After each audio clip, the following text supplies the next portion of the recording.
Hi, this video is going to be looking at forces and stopping distances. If an object has no force propelling it forward, then it will stop. This is because of friction.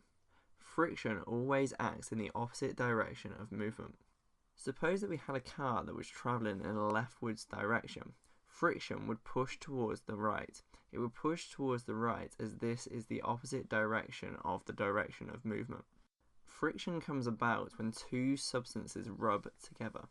In a liquid, friction is known as drag. Objects are designed to be as streamlined as possible so that their air resistance and drag is reduced. For example, boats have a point at the front to reduce drag when passing through water. Cars also tend to have a lower front so that air can glide over the car more easily than if the front of the car was flat. Friction increases as the speed of an object increases. To travel at a steady speed, the driving forces need to balance out the resistant forces. So here we have a diagram. We have a car and it's travelling in a rightwards direction.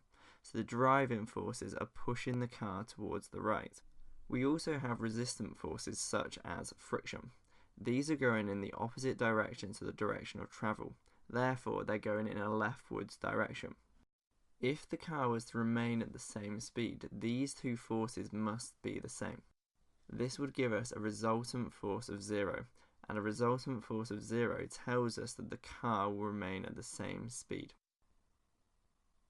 In order for an object to stay at the same speed, a greater driving force is required for a faster travelling object. This is because the resistant force increases as the speed of an object increases. For example, the driving force required for a car travelling at 20 miles per hour is much less than the driving force required for a car to continue travelling at 50 miles an hour. This brings us on to stopping distances. The stopping distance of a vehicle is the distance that it takes for a car to stop from the driver noticing the hazard. It is the sum of the distance the vehicle travels during the driver's reaction time, which is known as the thinking distance, and the distance that the vehicle travels under the braking force, which is known as the braking distance. So let's have a look at each of these in more detail, starting with the thinking distance. The thinking distance is the distance travelled between noticing the hazard and acting upon the hazard. Acting upon the hazard would be to apply the brakes. It is affected by two major factors. The first one is the speed that you are going at. The faster you are going, the greater the thinking distance will be. For example, if my reaction time was 0.5 seconds and I was travelling at 10 meters per second, my thinking distance would be 0.5 times 10 meters per second. This gives me a thinking distance of 5 meters. If I was travelling twice as fast, which would be 20 meters per second, and my reaction time remained the same, my thinking distance would be twice as much. My thinking distance would now be 0.5 times 20 meters per second, so it would be 10 meters. The second factor that affects the thinking distance is how alert the driver is. The more alert a driver is, the shorter the reaction time will be, and the shorter the thinking distance will be. Alertness is affected by how tired the driver is. It is also affected by certain substances such as drugs and alcohol. So the two main factors that affect thinking distance are the speed you're travelling at and how alert the driver is. Bad visibility or distractions in a car does not affect the thinking distance. This is because the thinking distance is only calculated from noticing the hazard to reacting to the hazard. Visibility or distractions affect when you notice the hazard, and if there are many hindering factors, an individual will react closer to the hazard, and therefore there is a greater chance of an accident occurring. So that's thinking distance explored. Let's have a look at braking distance. The braking distance is the distance that a car travels under the braking force. It is affected by three main factors. The first one is the speed of travel.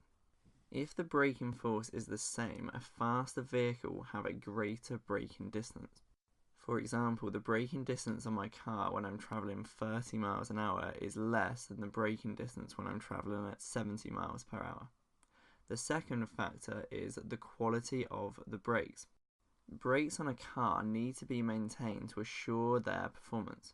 Worn out or old brakes will apply a lower braking force, which increases the distance taken to stop the vehicle.